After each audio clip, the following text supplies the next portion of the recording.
Let's go 2025 happy new year.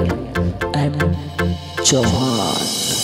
Kiss colour की चड्डी पहने हो? का बता दो ना। धीरे धीरे नहीं, धीरे धीरे।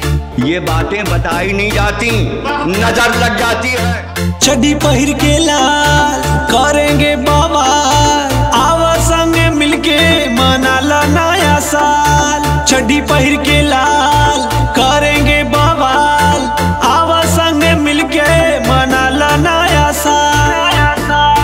मोहब्बत में सिर्फ पानी ही गिरता है, तू समझा? हाँ। फिर चाहे वो आंखों से हो या फिर गरम बा जवानी, करेंगे मन मानी, भैया में लेके गोरी करेंगे हम तूफानी। ठीक है, मैं दूंगी आपको।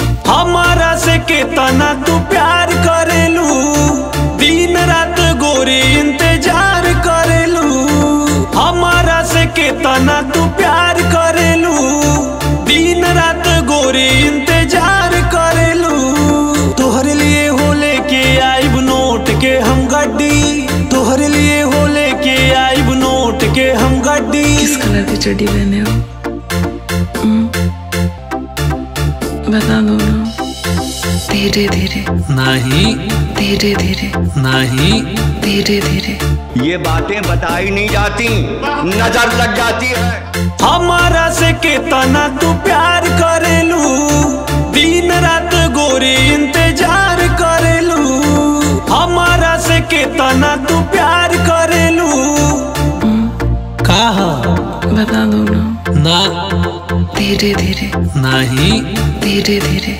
ये बातें बताई नहीं जाती, नजर लग जाती है। चड्डी पहिर के लाल करेंगे बाबा, आवा संगे मिलके मनाला नया साल। चड्डी पहिर के